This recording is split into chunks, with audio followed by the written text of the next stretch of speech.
sebagai tenaga kesehatan garda terdepan, apalagi juga kemarin sempat viral gitu ya dok, karena sedang dalam kondisi hamil, tapi tetap eh, mengabdi sebagai tenaga kesehatan.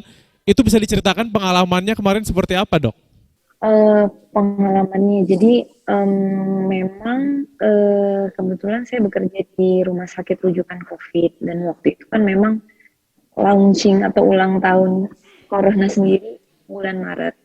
Nah, waktu itu sedang mengandung anak ketiga usia usia kehamilannya 7 atau 8 bulan. Nah, sebenarnya saya setuju dengan teman-teman bahwa sebenarnya kami tenaga kesehatan tuh sudah menyadari bahwa sepertinya pasien-pasien COVID itu sudah ada sebelum bulan Maret karena karakteristiknya itu berbeda.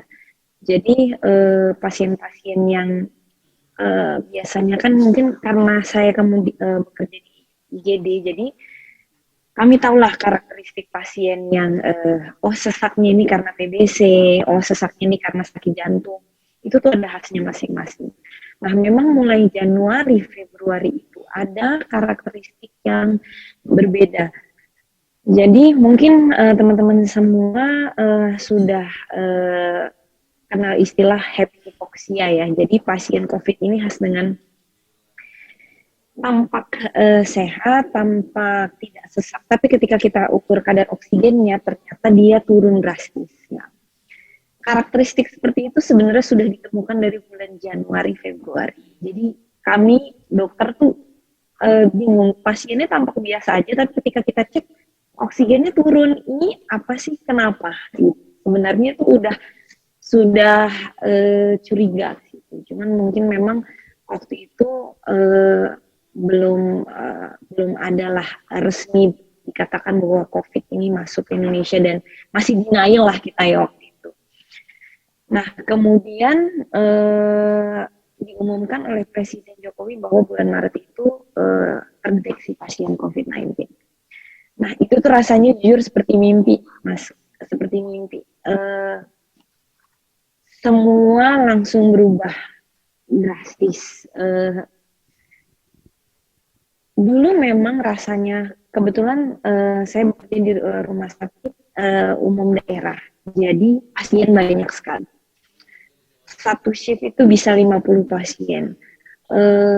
Tapi kalau boleh muter balik ya, kalau boleh kembali saya lebih prefer pasien sebanyak itu dengan kondisi bisa pakai jas putih, nggak perlu pakai hazmat, bisa ngobrol, bisa apa ya, bercerita dengan pasien saya, bisa kesenyum, bisa kelihatan, nggak perlu ditutupin masker gitu.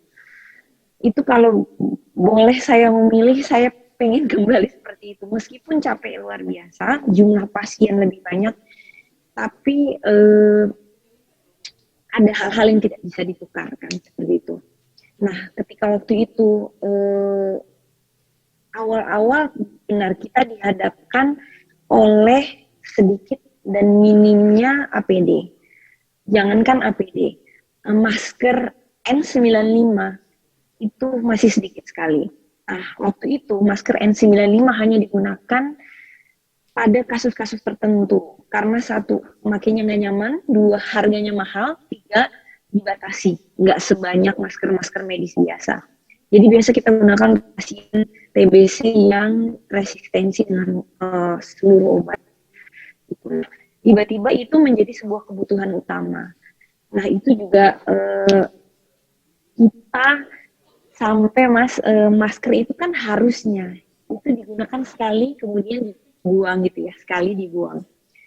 Ini kita harus jemur. Jadi habis dipakai maskernya itu kita jemur, kita angin-angin di matahari. Waktu itu belum kayak sekarang. Kalau sekarang kita mudahnya mencari alat-alat steril UV seperti itu ya. Dulu kan mahal banget, steril UV itu identik dengan untuk steril-steril bayi ya, dan rumah sakit, dan harganya mahal sekali seperti itu. Nah, Jadi waktu itu harus selalu dijemur, kemudian harus disayang-sayang seperti itu. Nah, problemnya adalah kalau kita melakukan tindakan yang sifatnya itu invasif atau misalnya melakukan intubasi atau pemasangan selang nafas, kemudian terkena cipratan droplet, aerosol. Nah, itu kan harus diganti seperti itu. Nah, itu juga dulu sempat bermasalah karena aduh belum cukup waktunya untuk diangin-anginin bersih nggak ya dengan hanya dijemur matahari seperti itu. Kemudian waktu itu posisinya saya juga sedang hamil 8 bulan. Nah, hazmat. Hazmat ini karena perutnya besar, jadi hazmatnya kan harus yang ukuran besar juga. Nah, itu tuh berebut. Karena untuk mendapatkan hazmat aja susah, apalagi untuk mendapatkan hazmat yang ukurannya besar seperti itu. Nah, jadi setiap sebelum saya jaga, saya pasti pesan sama teman-teman perawat atau dokter yang lain untuk menyisakan hazmat yang besar untuk saya. Ya tentu hamil besar, pakai baju berlapis-lapis, ya kemudian ditutup semua itu awalnya memang jujur berat, tapi biasa beratnya sih 1 minggu awal aja. Karena kita kan sebenarnya manusia tuh mampu membiasakan diri setelah 1 minggu, akhirnya terbiasa dengan kebiasaan baru ya. Lama-lama sih alhamdulillah terbiasa. Cuman akhirnya makin lama kasus COVID-nya makin banyak, kemudian dari rumah sakit memberikan kebijakan bahwa yang hamil itu ditempatkan ke wilayah atau wilayah kerja yang tidak terlalu berisiko. Nah, kebetulan IGD itu kan garda terdepannya. Jadi waktu itu akhirnya aku ke rawat inap seperti itu. Nah, akhirnya cuti melahirkan kembali sebagai busui, sebagai busui dan itu pun tantangan tersendiri. Karena apa? Aku juga harus menjalankan kewajiban sebagai ibu, tapi juga sebagai tenaga kesehatan. Dan ASI adalah salah satu apa ya yang bisa aku berikan untuk anakku sebagai daya tahan tubuh dia. Karena kan namanya bayi ya, belum bisa divaksin, belum bisa dikasih vitamin yang macam-macam. Gitu. Jadi ya hanya ASI yang bisa menjadi modal untuk daya tahan tubuhnya anak itu. Tapi di satu sisi untuk memerah ASI tidak mudah. Kalau dulu kan gampang ya, kayak cuci tangan, merah ASI, kemudian periksa pasien, kemudian nanti 3 atau 4 jam setelahnya bisa memerah lagi. Nah, sekarang kan tidak.